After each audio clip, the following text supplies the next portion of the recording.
आज जो मैं एक टॉपिक लेकर के आया हूँ, बच्चों की ये परेशानी रहती है और बच्चे समझना चाहते हैं इसको कि होता क्या है, खास करके अपने एग्जाम के बाद। अब नई बैच का सवाल क्या रहता है कि सर सीट अलॉटमेंट जो है वो किस तरीके से होता है, लेकिन रिजर्वेशन के बाद किसी को सीट मिलती कैसे है। अब आपको मैं समझाता हूँ किस तरीके से रिजर्वेशन सिस्टम काम। मैं किस कैटेगरी से आता हूँ, मैं अनरिजर्व कैटेगरी से आता हूँ। मैं अनरिजर्व कैटेगरी से आता हूँ। मैं रायपुर में, आप देखेंगे रायपुर में मान लेता है अनरिजर्व के लिए 50। अब मेरे मार्क्स आए हैं 620। तो मेरे ऊपर अगर जितने भी बच्चे हैं, जैसे किसी का 621 आया, उसने भी रायपुर का कॉलेज चूज किया है, तो रायपुर का कॉलेज मिल जाए अनरिजर्व की सीट। इससे अनरिजर्व की। अगर कोई एसटी का भी बच्चा 621 लेके आया तो उसे रायपुर की सीट मिलेगी, मेरे से पहले उसको मिलेगी, चाहे मैं अनरिजर्व का हूं। लेकिन एसटी के बच्चे को अनरिजर्व की सीट मिलेगी। एसटी के वो वाली सीट एसटी काउंट नहीं होगी। अब क्या होगा देखो समझाता हूँ, बहुत कॉम्प्लिकेटेड। जैसे मान लीजिए मैं अनरिजर्व का बच्चा हूँ। अनरिजर्व के बच्चे जो है वो 650 लेकर के 620, 650 से 620 तक जितने लोग हैं उनकी फाइट है रायपुर के लिए। तो 620 मेरा नंबर है, मैंने रायपुर नंबर 1 प्रेफरेंस पर रखा है। मैं अनरिजर्व कैटेगरी का हूँ, तो मुझे देखा जाएगा सबसे पहले मेरे से ज्यादा नंबर वालों ने क्या उसको प्रेफरेंस में डाला है। प्रेफरेंस में डाला है तो उनको मिलते जाएगा। उसके बाद मेरे मार्क्स आएंगे। मेरा मेरिट लिस्ट में 45 नंबर है, 45 नंबर है, मतलब इसके अंदर मैं आ गया, तो मुझे ये सीट मिल जाएगी। Hello to all my dear students, मेरा नाम है अभिषेक त्रिपाठी और हम है मोमेंटम कोटा क्लासेस भिलाई। और जैसे कि हम हमेशा आप सभी के लिए कुछ जानकारियां लेकर के आते हैं, कभी इंफॉर्मेशन, कभी अपडेट्स, कभी न्यूज, कभी पढ़ाई करा देते हैं, कभी ये करा देते हैं, कभी वो करा देते हैं, कभी आपके कुछ डाउट्स क्लियर करते हैं। अब आज जो मैं एक टॉपिक लेकर के आया हूँ, बच्चों की ये परेशानी रहती है और बच्चे समझना चाहते हैं इसको कि होता क्या है, खास करके अपने एग्जाम के बाद। तो अभी से बहुत से सवाल उठने लगे हैं कि क्या होता है, कैसे होता है, और हर साल जो नए बैच आती है, नई बैच को ये सवाल हमेशा रहता ही है। अब नई बैच का सवाल क्या रहता है कि सर सीट अलॉटमेंट जो है वो किस तरीके से होता है। मतलब कि रिजर्वेशन होता तो है, लेकिन रिजर्वेशन के बाद किसी को सीट मिलती कैसे है। अब रिजर्वेशन पे आपको सुभाष सर ने बहुत सारे अलग अलग वीडियोस बनाकर काफी डिटेल में समझाया रिजर्वेशन क्या होता है, किसको पहले कितना मिलता था, फिर कितना मिलता है, अब कितना मिलेगा, और क्यों मिलता है, कैसे मिलता है, क्या मिलना चाहिए, नहीं मिलना चाहिए। बहुत सारे वीडियोस हैं, उनके वीडियोस देख सकते हैं। अब आपको मैं समझाता हूँ किस तरीके से रिजर्वेशन सिस्टम काम करता है। ठीक है। अब आप या तो जनरल कैटेगरी से हो सकते हैं, या तो इसे हम लोग यूआर कहते हैं। ठीक है, यूआर अनरिजर्व्ड। या फिर आप ओबीसी से हो सकते हैं, या तो आप एससी से हो सकते हैं, या तो आप एसटी से हो सकते हैं। ठीक है, इतने सारे कैटेगरीज में से आप हो सकते हैं, यूआर, ओबीसी, एससी, एसटी, या फिर आजकल नया नया आया है ईडब्ल्यूएस। ठीक है। अब ईडब्ल्यूएस को छोड़ करके बाकी सबका किस तरीके से होता है वो समझाते हैं। ईडब्ल्यूएस का क्या होता है वो समझा देंगे आपको। कि जैसे मान लीजिए क्या होता है ना कि आप जैसे मान लो एम्स दिल्ली, जितने लोग भी फॉर्म भरेंगे वो लोग एम्स दिल्ली फर्स्ट प्रेफरेंस में डालेंगे। एम्स दिल्ली सबको चाहिए, तो हम लोग एक काम करते हैं, छत्तीसगढ़ में आते हैं। छत्तीसगढ़ में जितने भी कॉलेजेस है, 10 मेडिकल कॉलेजेस जो भी है, उन सभी कॉलेजेस में से जो रायपुर का गवर्नमेंट मेडिकल कॉलेज है, जिसे हम पंडित जवाहरलाल नेहरू पीटीजीएनएम भी कहते हैं, रविशंकर ने यूनिवर्सिटी है वो।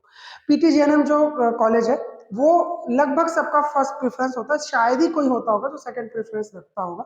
जैसे कोई जगदलपुर का है तो जगदलपुर अपना फर्स्ट को रख दिया, इस तरीके से हो सकता है। अब होता क्या है कि जैसे मान लीजिए मैंने अपना फर्स्ट प्रेफरेंस रखा है पीटीजीएनएम, दूसरा रखा है जगदलपुर। इसको रायपुर लिख देते हैं तो ज्यादा अच्छे से समझ में आएगा। रायपुर, फिर जगदलपुर, जगदलपुर के बाद बिलासपुर। ठीक है, तो रायपुर, बिलासपुर, जगदलपुर, ऐसे कर लेते हैं। ये मैंने सेलेक्ट कर लिया। मैं किस कैटेगरी से आता हूँ, मैं अनरिजर्व कैटेगरी से आता हूँ। मैं अनरिजर्व कैटेगरी से आता हूँ। मैं रायपुर में, आप देखेंगे रायपुर में मान लेता है अनरिजर्व के लिए 50 सीट है। अब मेरे मार्क्स आए हैं 620।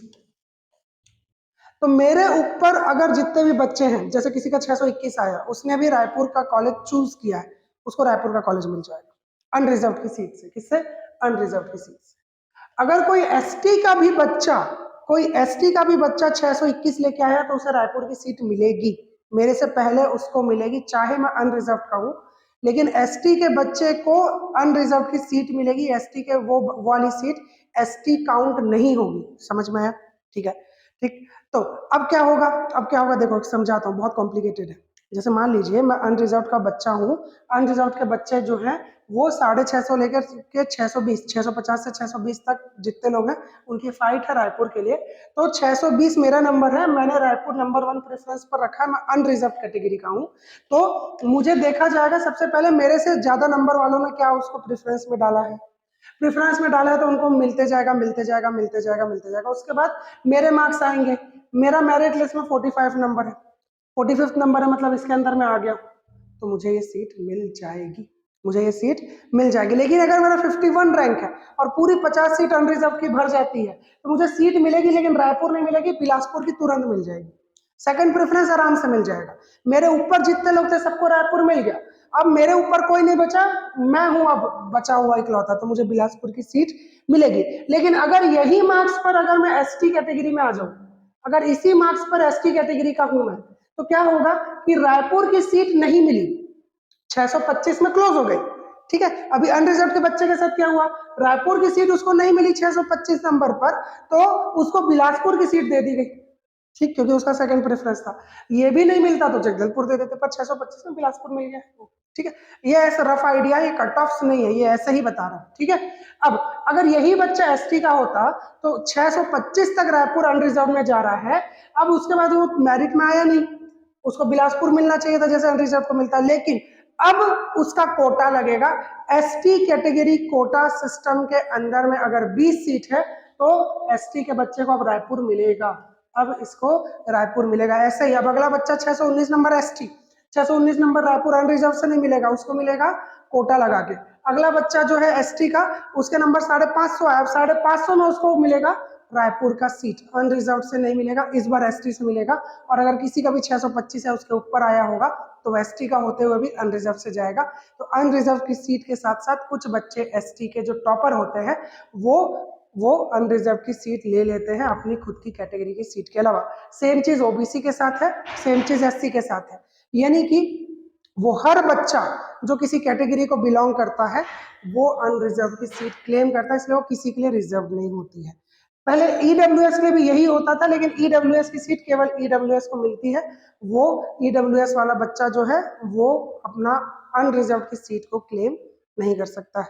यहाँ तक अगर आपको अच्छे से समझ में आ गया होगा तो मैंने कोशिश की है आपको समझाने की, बहुत ही रफ तरीके से और आराम से, कि हमेशा यूआर जो होता है ये सबके लिए होता है, इसके कारण आपको सीट मिल गई तो ठीक, वरना फिर कैटेगरी प्रिफर्ड कॉलेज देने के लिए होता है, प्रिफर्ड कॉलेज देने के लिए होता है।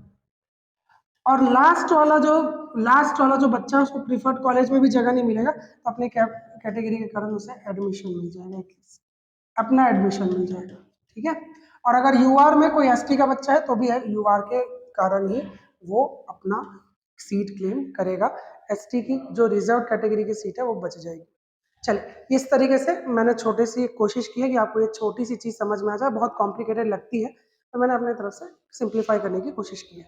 कोई डाउट बचता है कमेंट बॉक्स में बताइएगा, कमेंट बॉक्स में बताएंगे तो हम उसका रिप्लाई ज़रूर करेंगे। और रिप्लाई करते रहते हैं, लाइक कर दीजिएगा वीडियो को इसी बात पर, और वो क्या है, क्या बोलते हैं उसको, शेयर कर दीजिएगा। लाल वाला एक तो रहता है सब्सक्राइब, उसको कर दीजिएगा, बगल में घंटी होगा उसको दबा दीजिएगा। और अपना ख्याल रखिएगा, हैप्पी होली आप सभी को, बहुत सारी शुभकामनाएं, अच्छे से रहिए, मस्ती करिए, खूब पढ़िए लिखिए और बहुत अच्छे से डॉक्टरेट बनिए। और डॉक्टर बनने के बाद हमें कमेंट करके बताइए कि बन गए। ठीक है, चलिए आज के लिए thank you very much, bye bye.